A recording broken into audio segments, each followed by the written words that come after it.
Eh, Malawi, ndapazayambika. You know the news is serious when even MBC, the so-called voice of the nation, suddenly starts singing one man's name like it's a national anthem. Today's headlines: MBC ikulemekeza amuthalika, ngatikuti George Kasakula, kule beko. And my friend, that line alone deserves a standing ovation and a side eye at the same time. Because tell me, how does a whole national broadcaster act like its own director general just vanished in the thin air? Kasakula's office still exists, the man still signs checks, but on air, it's like someone pressed the delete button.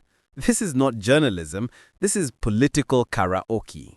Let's be honest, MBC is not new to political tides. It survived every regime like a chameleon changing colors at a paint factory. But this latest move? It's bold. Too bold. It's like watching your friend pretend they've forgotten their ex right after texting them good night. So today, we're diving deep into 5 revelations from this MBC drama, the kind of revelations that will make you question who really controls the mic and who's being silenced behind it. Because when a broadcaster starts bowing too low, even the cameras start blushing. Let's begin where the storm started, inside MBC's very walls. The whispers, the resistance, and the sudden silence around one name, George Kasakula. Koma Malawi. When the storm hits MBC, it doesn't just make noise, it shakes the whole building, D2.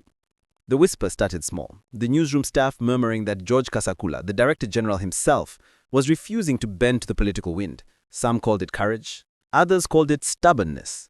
Either way, one thing was clear: Kasakula wasn't ready to turn MBC into anyone's private choir.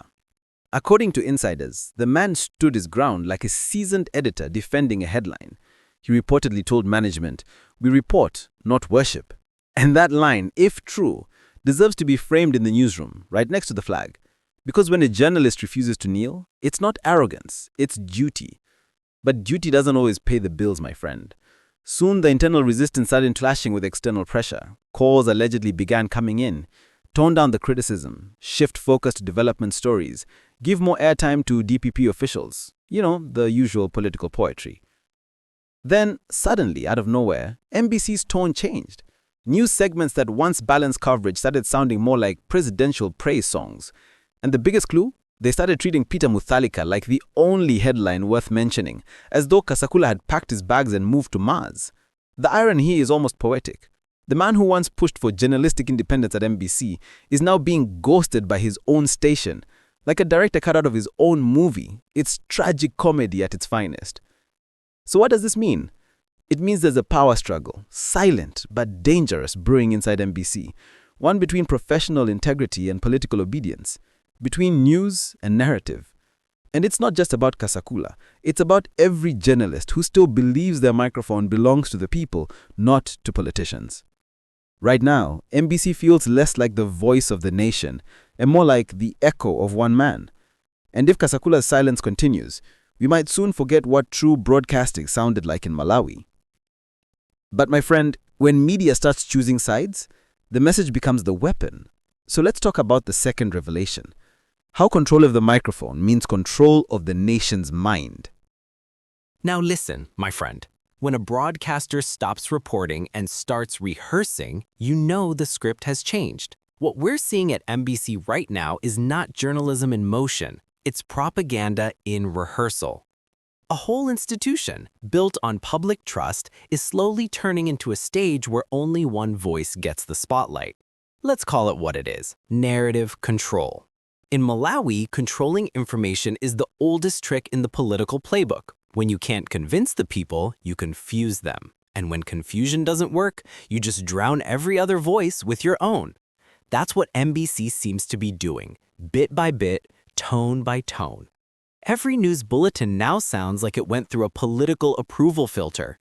Even the way anchors say, "the president," has changed. Longer pause, extra respect, as if reading scripture. D2, the drama is real. But let's break it down. Why does this matter? Because media isn't just a mirror, it's a map. It tells people where to look, what to think, and who to trust. And if that map becomes one-sided, the whole country starts walking in circles. MBC's reach is massive. It's the one station that even in villages where the signal from the private stations doesn't reach. If the government turns that into a megaphone, then every Malawian ear becomes an audience, whether they like it or not. And that's where the danger lies.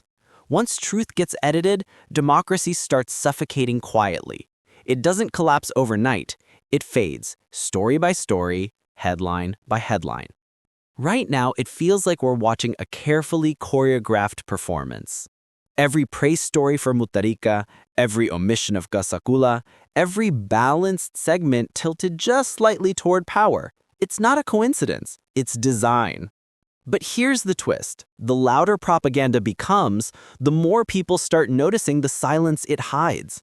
Because Malawians, we're not fools. We know when news smells like perfume instead of truth. And that brings us to the third revelation, the man at the center of it all. What happens when a journalist becomes the story? Let's talk about George Kasakula, the ghost of MBC's conscience. Now, imagine this. You're the director general of the biggest broadcaster in the country, your name is on the office door, your signature approves every major program, yet on screen, it's like you don't exist. That's the story of George Kasakula right now. The man has become a ghost in his own newsroom. It's strange, isn't it? One week, Kasakula is the face of editorial direction, appearing in MBC press events, giving speeches about integrity and innovation. Then suddenly, poof, he's gone from coverage, gone from headlines, gone from mentions. It's as if someone said, delete that man's name from the script. And let's be honest, in Malawian politics, disappearing someone from media coverage is never an accident. It's a strategy. The more silent Kasakula appears, the easier it becomes to reshape MBC's public image. Because if he's quiet, people stop associating him with resistance, with editorial independence, or with the old MBC that still asked questions. Right now, what we're seeing is a soft coup inside a newsroom. Not with guns, with microphones. Those who align with the new tone get airtime, promotions, and smiles from the top. Those who don't, they vanish from camera angles. And for Kasakula, that silence speaks louder than any headline. The man represents a dying breed in journalism, the kind that believes media should speak truth to power, not praise for power. But in this current environment, truth is being treated like a guest that overstayed its welcome. Malawi, you have to feel for the guy. It's like being a coach while your players switch teams mid-game. You can't fire everyone, but you also can't play alone. Still, there's something poetic about Kasakula's absence. The very man being erased by MBC's programming has become the symbol of everything that's wrong with it. You can mute his microphone, but you can't silence his relevance. Because when you silence one journalist, you don't end the story, you make it louder. But the silence inside MBC isn't just about one man. It's about power finding its favorite toy again. Let's dig into the fourth revelation. How Mutharika's media comeback is really a political masterstroke in disguise. Now this is where things get really spicy. Because if you think MBC's shift is random, then you don't understand how Peter Mutharika plays the game.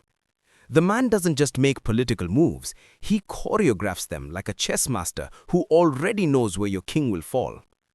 After months of silence and speculation, suddenly the state broadcaster is singing his praises like a church choir after a miracle. Coincidence? Not even close. This is strategy. Calculated, precise, and timed like a drumbeat before an election season. Here's what's really going on. Mutharika is reclaiming his image, one broadcast at a time, by ensuring MBC frames him as the voice of stability, discipline, and authority. He's positioning himself as the father figure of Malawian politics, the wise man the country supposedly needs again. It's emotional branding at its finest. And while people argue about who's leading the newsroom or whether Kasakula still has power, Mutharika is doing something smarter. He's leading the narrative. Every glowing feature, every respectful headline, every clip replayed on loop, it's rebuilding public memory. Slowly, the chaos of past administrations fades, replaced by nostalgia for his strong leadership. It's political theater, my friend, and MBC is the stage. The brilliance here and the danger is that this strategy doesn't look like manipulation. It looks like news. It feels normal. That's how narrative control works. You don't shout it, you normalize it. And that's what makes this move both genius and dangerous. Because once the public starts believing only one version of events, democracy becomes a spectator sport. Now, I'm not saying Mutharika is pulling every string, but the orchestra is definitely playing his tune. Hey, Malawi, we've entered the era of subtle power. No more cools, no more chaos, just microphones doing the marching. But here's the twist. When power gets too comfortable behind the mic, the people always notice. And when they notice, they talk. And that's where our final revelation comes in. The backlash, the resistance, and the awakening of a skeptical nation. Hey Malawi, you know what they say, you can control the TV, but you can't control the talk under the mango tree. And right now, those mango trees are buzzing. The more MBC praises Mutharika, the more Malawians start whispering, something is off here. That's the beauty of the Malawian spirit. We notice when the dance doesn't match the drumbeat. Because let's be real, Malawians are not naive. We've seen this movie before. Different actors, same plot. Each time the government of the day believes controlling the broadcaster equals controlling the people. But every time, truth finds another road. Whether it's WhatsApp audios, street gossip, or small independent radio stations, the story still leaks out. And that's exactly what's happening now. While MBC airs endless praise songs, ordinary citizens are sharing memes, sarcasm, and side comments that cut deeper than any editorial. In markets, minibuses, even churches, people are laughing about the new MBC, saying it now stands for Mutharika Broadcasting Choir. Brutal, but funny. And accurate. This is the blowback moment, because when the public starts mocking your message, it means they've stopped believing it. That's the worst nightmare for propaganda, losing the audience. Meanwhile, the sidelining of Kasakula has become symbolic. People see him as the face of resistance, a man punished for trying to keep journalism professional. His silence has ironically made his presence louder. Even journalists in private media now reference him as a warning and a legend. If they can silence Kasakula, what about us? They whisper. The irony is delicious. The same strategy meant to erase a man has turned him into a symbol. The people have noticed, the media world has noticed, and even the politicians are starting to sense that the more MBC flatters power, the less powerful its words become. Because in Malawi, the people might forgive a bad broadcast, but they never forget when their truth is censored. So where does this all leave us? The broadcaster is compromised, the people are awake, and the power game continues. Let's close this out with what this means for Malawi's democracy and what every citizen needs to remember going forward. So here we are, Malawi, standing at the crossroads between truth and theatrics. On one side, a state broadcaster that's supposed to serve the people. On the other, a political narrative polishing itself in public daylight. Somewhere in the middle stands George Kasakula, silent, sidelined, but still symbolically shouting louder than MBC's primetime bulletin. This whole saga isn't just about who appears on screen, it's about who controls the story. Because make no mistake, when the media bends, democracy trembles. A free press is not a luxury, it's oxygen for every citizen who wants to breathe truth without filters. But here's the plot twist, my friend. This time, Malawians are not asleep. Social media is buzzing, journalists are whispering, and everyday people are connecting dots. They see the pattern. They know when development news is just a dressed-up press release. They know when a camera zooms too long on one man's handshake. Malawi yatu si mangidu aksondi propaganda. The people are wiser now, and the internet has no off switch. MBC can polish one man's image all at once, but it can't edit the people's memory. So as we wrap up tonight, remember this.